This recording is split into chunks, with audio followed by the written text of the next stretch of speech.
Assalamualaikum warahmatullahi wabarakatuh. Pada kesempatan kali ini, kami kelompok 3 dengan anggota Noval Alamsyah Adiputra Santoso dengan NIM akhir 2060 dan Muhammad Jawaluddin Wifaki dengan NIM 2024 10 10 2093. Kami akan mempresentasikan hasil dari paper review dari paper atau jurnal internasional dengan judul A Multidimensional Data Warehouse Design to Combat the Health Pandemics. Tujuan dari paper review ini adalah untuk memenuhi proyek akhir dari mata kuliah Data Warehouse. Oke, kita masuk ke slide berikutnya, yakni bagian introduction. Next. Nah, pada bagian introduction itu dijelaskan latar belakang dari adanya penelitian yang dimuat pada paper tersebut, yakni pandemi COVID-19. Seperti yang kita ketahui, pandemi COVID-19 itu terjadi pada tahun sekitar 2020 awal. Dan pandemi COVID-19 sendiri itu selain memiliki varian yang banyak, penyebarannya itu juga cukup cepat, sehingga dampaknya itu masif hampir pada setiap lini kehidupan, seperti mulai dari sektor kesehatan, perekonomian, hingga transportasi. Karena namanya sendiri adalah pandemi, sehingga virus COVID-19 ini itu terjadi hampir di seluruh dunia. Oke, berkaitan dengan pandemi COVID-19 tersebut, secara tidak langsung itu memiliki berhubungan dengan big data. Apa yang dimaksud di sini? Jadi, untuk penanganan COVID sendiri itu pasti akan berpengaruh terhadap data yang akan dihimpun, seperti dari data individu setiap pasien, data vaksinasi, data pasien di satu wilayah, kemudian data obat-obatan, karantina, tes COVID, dan seterusnya. Nah, data-data ini itu biasanya tersebar di beberapa lembaga, sehingga diperlukan adanya integrasi data antar lembaga. Selain itu, karena jumlah datanya itu sangat banyak, sehingga hal ini juga beririsan dengan jumlah data yang sangat besar. Next. Sehingga dari sini muncul kebutuhan baru. Kebutuhan apa itu? Yakni kebutuhan akan kapasitas penyimpanan data yang besar. Selain itu, konsep aplikasi dan sistem informasi yang cukup handal, di mana sistem informasi tersebut itu berkaitan dengan penanganan pandemi COVID-19. Dan disinilah data warehouse itu menjadi jawaban akan kebutuhan baru tersebut. Karena data warehouse dapat mengakomodasi ketiga hal pertama, yakni mengumpulkan, mengintegrasikan, dan menganalisis data. Dari ketiga hal tersebut, data warehouse itu dapat menjadi SPPK atau sistem penunjang pengambilan keputusan. Next. Nah, seperti yang dimuat di paper, yakni a data warehouse is a system intended to provide long-term storage and easy access to improve operational value. Jadi data warehouse itu adalah sebuah sistem yang dimaksudkan untuk memprovide atau mengakomodasi penyimpanan jangka panjang dan akses yang mudah untuk memperbaiki value dari operasionalnya tertentu. Dalam hal ini pandemi COVID-19. Next. Oke, kemudian untuk bagian selanjutnya akan dijelaskan oleh teman saya Noval Alamsyah. Baik, terima kasih atas kesempatannya. Sekarang kita bahas bagian background pada paper tersebut. Next. Ada dua poin yang dijelaskan pada paper tersebut pada bagian backgroundnya. Yang pertama adalah data warehousing, yang kedua tentang related works-nya. Kita harus tahu dulu untuk pembangunan data warehouse di paper ini menggunakan data warehouse apa. Dan ternyata setelah kita baca, data warehouse yang digunakan adalah data warehouse multidimensional. untuk mengatasi pandemi kesehatan. Data warehouse yang diusulkan ini dirancang untuk mengumpulkan, menghubungkan, dan berkomunikasi data pandemi, memberikan dasar untuk pembangunan data dan alat analisis. Paper ini menggunakan metodologi pembangunan data warehouse dengan pendekatan bottom up. Bottom up sendiri adalah metodologi imbal. Lalu related work-nya pada paper ini membahas tantangan dalam mengumpulkan, memproses, dan berbagi data kesehatan dalam lingkungan pandemi. Paper ini juga mengutip beberapa studi yang menekan pentingnya dan manfaat dari membangun data warehouse untuk tujuan tersebut. Related works pada paper ini juga membahas beberapa aplikasi data warehouse yang menyoroti pentingnya akses cepat dan benar ke data yang disimpan dengan baik, yang dapat meningkatkan kualitas dan mengurangi biaya. Eh, lalu lanjut.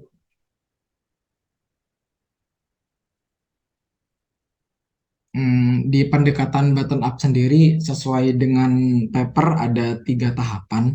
Yang pertama identifikasi isu-isu kunci, yang kedua dimensi membuat membuat dimensi, dan yang ketiga membuat fakta yang tabel-tabelnya maksudnya. Sebelum kita menjelaskan bagian 1, 2, 3 ini, perlu kita ketahui alasan kenapa penggunaan button up lebih dipilih gitu untuk paper ini. Ternyata di sini jawabannya yang pertama adalah lebih sesuai dengan kebutuhan bisnis. Pendekatan button up memungkinkan pembangunan data warehouse yang lebih sesuai dengan kebutuhan bisnis karena data mart dibangun berdasarkan kebutuhan analisis dari proses bisnis tertentu. Dalam paper tersebut, data mart dibangun untuk memenuhi kebutuhan analisis dari proses bisnis terkait pandemi COVID-19. Yang kedua, alasannya lebih cepat dan efisien. Dan yang ketiga, itu lebih mudah dipahami. Dengan demikian, pendekatan bottom up lebih dipilih dalam paper tersebut karena memungkinkan pembangunan data warehouse yang lebih sesuai dengan kebutuhan bisnis, lebih cepat dan efisien, serta lebih mudah dipahami dan digunakan oleh pengguna. Tahapan-tahapannya sendiri yang pertama adalah identifikasi isu, isu-isu kunci. Tahap pertama dalam pendekatan bottom up adalah identifikasi isu ya. Ingin diselesaikan melalui data warehouse, yang ingin diselesaikan melalui data warehouse. Dan dalam paper tersebut, isu utama yang ingin diselesaikan adalah pandemi COVID-19.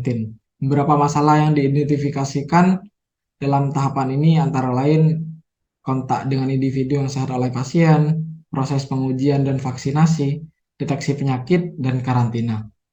Tahapan kedua, determine the dimension and their associate rules. Jadi tahap kedua eh, di sini juga menentukan dimensi. Dan peran yang terkait dengan dimensi tersebut, dimensi menggambarkan karakteristik atau atribut yang digunakan untuk menggolongkan dan mengorganisasi data. Dalam paper tersebut, dimensi yang relevan dengan isu utama terkait pandemi COVID-19 dipilih dan ditentukan. Beberapa dimensi yang diidentifikasi dalam tahapan ini antara lain lokasi, waktu, individu dan obat-obatan. Dan step yang terakhir adalah compose the fact and a fact tabel.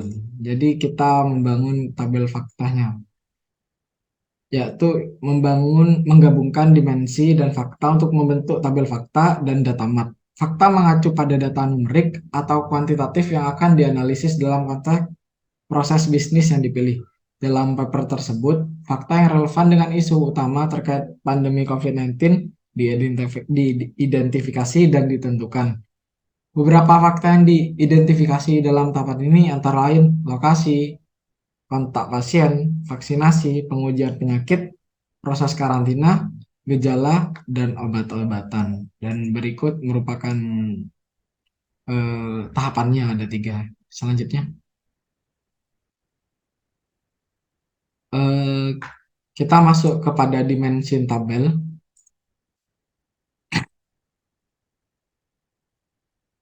Di sini ada 12 ya, ada 12 dimension tabel dan masing-masing tabel itu dijelaskan di papernya.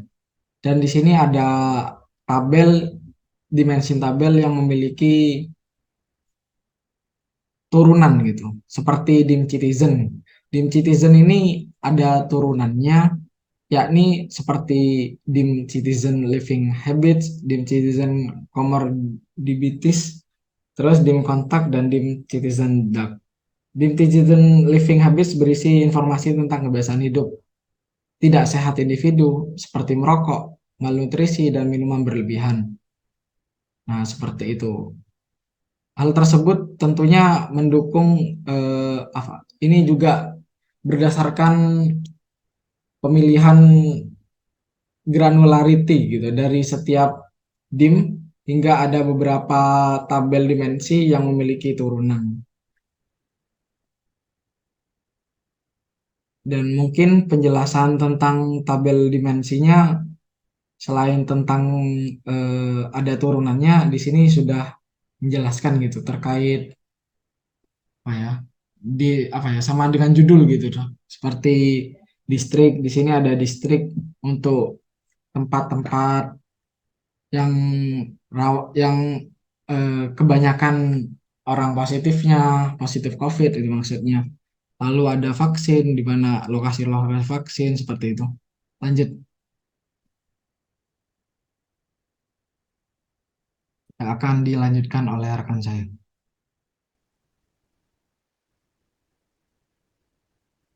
Oke, setelah sebelumnya dijelaskan mengenai metode yang digunakan, kemudian juga dimension table-nya, sekarang kita akan membahas tentang fact table. Next, pada paper ini terhadap, sorry, pada paper ini terdapat 7 fact table, dimulai dari citizen disease test hingga pasien simptom.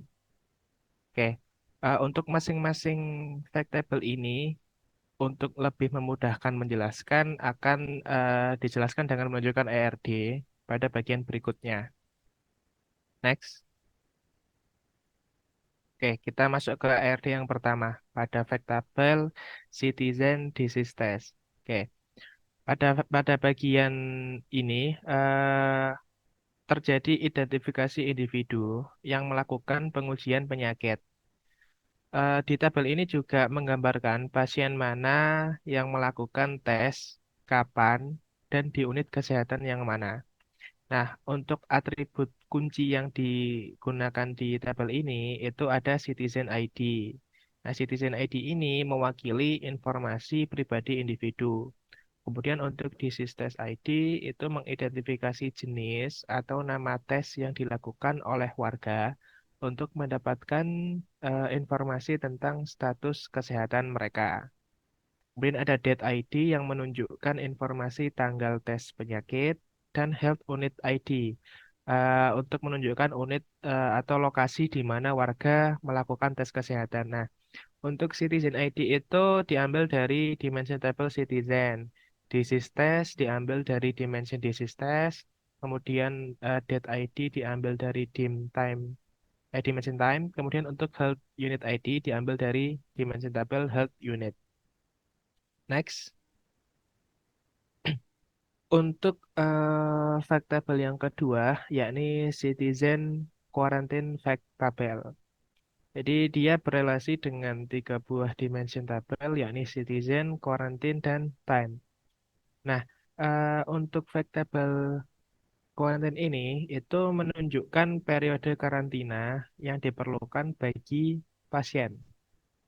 Jadi, tabel ini menunjukkan siapa yang sedang dalam karantina, kemudian jenis karantina yang diterapkan berdasarkan jumlah hari isolasi dan jenis penyakitnya. Untuk atribut Citizen ID itu diambil dari dimension tabel Citizen, Quarantine ID diambil dari atribut dimension Quarantine, dan untuk start date ID hingga end date ID-nya dari dimension time. Oke, dalam fact table ini memungkinkan untuk dilakukan analisis individu yang sedang dalam karantina atau yang telah menyelesaikan karantina mereka berdasarkan tanggal dan durasi. Next.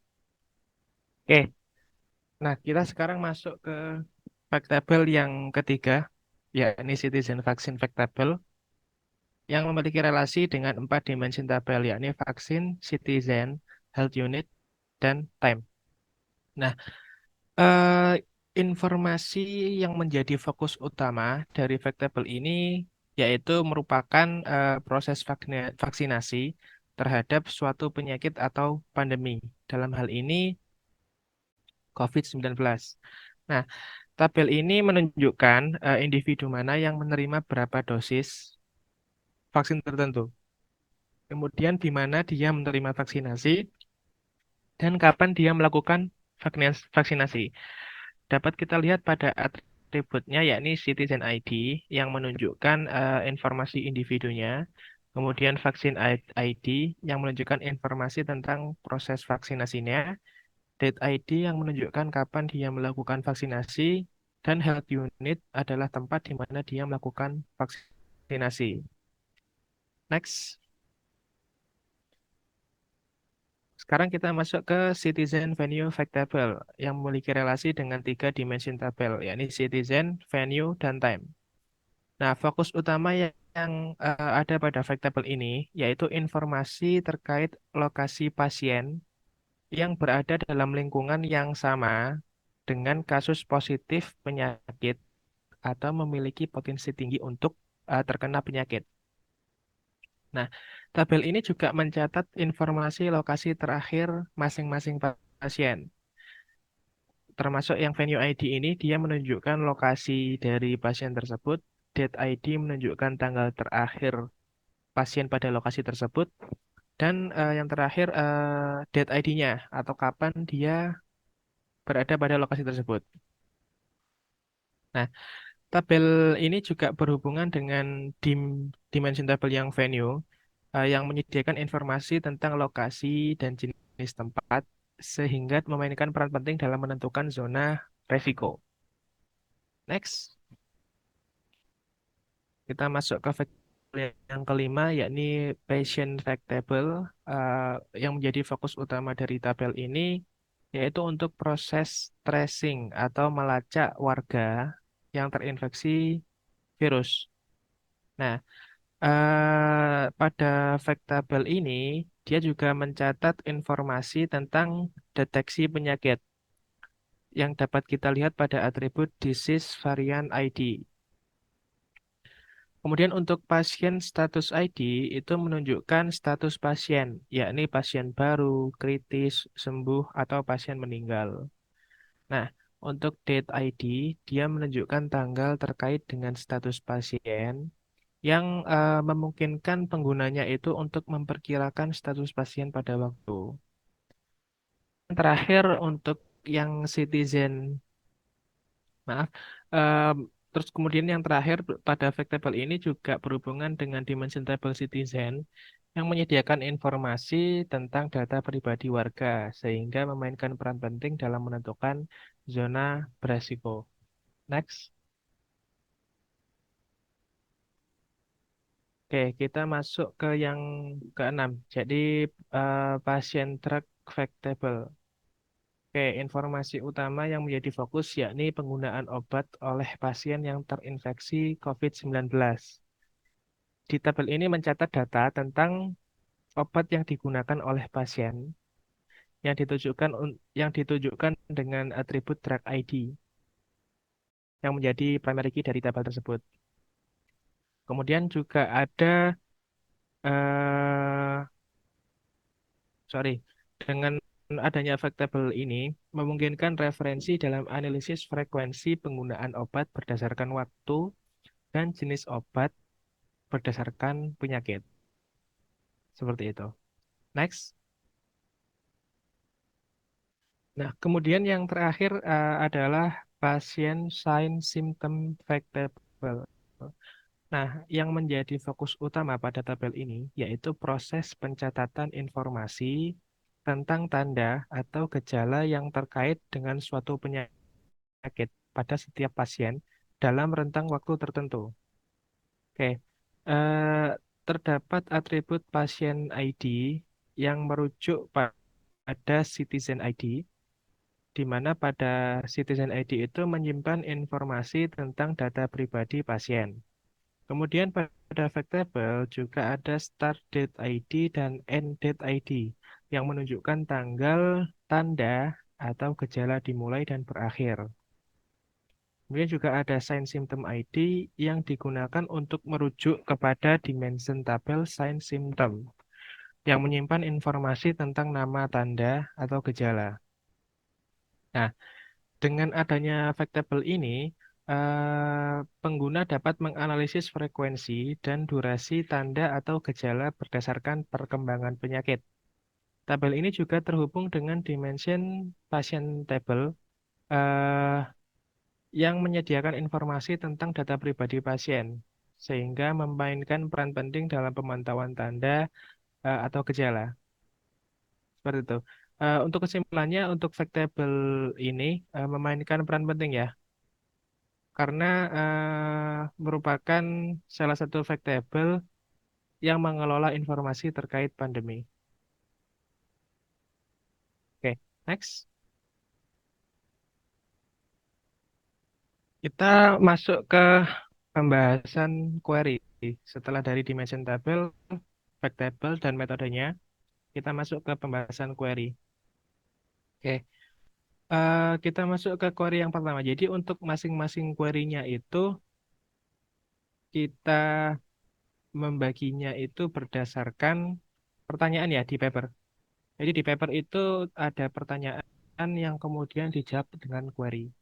Kita mulai dari pertanyaan yang pertama. Nah, berapa jumlah kasus baru di suatu kota pada tanggal tertentu? Ini merupakan pertanyaan untuk query yang pertama. Next, untuk menjawab kebutuhan informasi tersebut, maka query ini dapat digunakan. Nah, jadi tujuan dari query ini itu mengekstrak jumlah kasus baru di suatu kota pada tanggal tertentu dari data warehouse. Query ini dilakukan untuk memperoleh data terkait jumlah kasus statistik dan untuk memutuskan tindakan yang harus diambil. Nah, dengan mengetahui jumlah kasus baru pada tanggal tertentu, pengguna dapat membandingkan jumlah kasus pada tanggal-tanggal sebelumnya dan mengambil keputusan dengan tepat dalam mengelola pandemi. Seperti itu. Query yang pertama ini merupakan salah satu ya dari 7 query yang diusulkan dalam paper tersebut, dalam paper yang sedang kita review. Next. Nah, kita masuk ke pertanyaan yang kedua.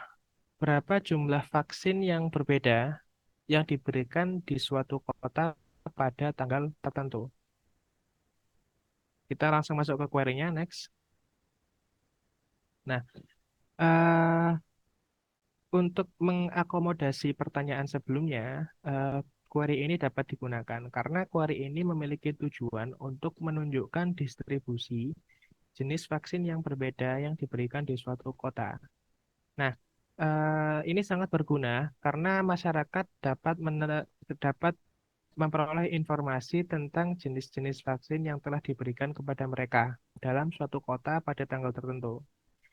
Dengan mengetahui jumlah vaksin yang berbeda dalam satu kota ya, pengguna dapat menganalisis efektivitas program vaksinasi dan memantau distribusi vaksin di suatu kota. Next, kita masuk ke query yang ketiga. Berapa total jumlah hasil negatif dari tes virus yang dilakukan di suatu kota pada tanggal tertentu? Kita langsung masuk ke query-nya.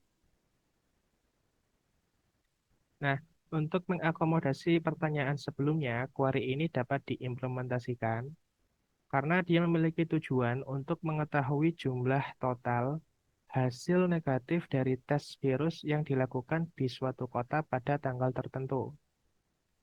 Nah, query ini sangat berguna karena penggunaan tes virus merupakan cara yang paling umum untuk menentukan apakah seseorang memiliki penyakit. Dengan mengetahui jumlah hasil negatif dari tes, pengguna dapat menganalisis tingkat penyebaran penyakit di suatu kota pada tanggal tertentu. Next, kita masuk ke query yang keempat. Nah, berapa jumlah orang yang berada di karantina yang berbeda di suatu kota pada tanggal tertentu? Oke, next. Nah, untuk mengakomodasi pertanyaan sebelumnya, dapat kita implementasikan query berikut. Karena query berikut ini memiliki tujuan untuk mengetahui jumlah orang yang berada di karantina yang berbeda di suatu kota pada tanggal tertentu. Informasi ini berguna untuk memantau jumlah orang yang berada di karantina, untuk memperkirakan kebutuhan sumber daya yang mereka perlukan dalam memenuhi kebutuhan mereka. Next. Untuk query yang kelima ini akan dilanjutkan oleh teman saya, Noval. Dipersilakan. Kita lanjut ke query 5.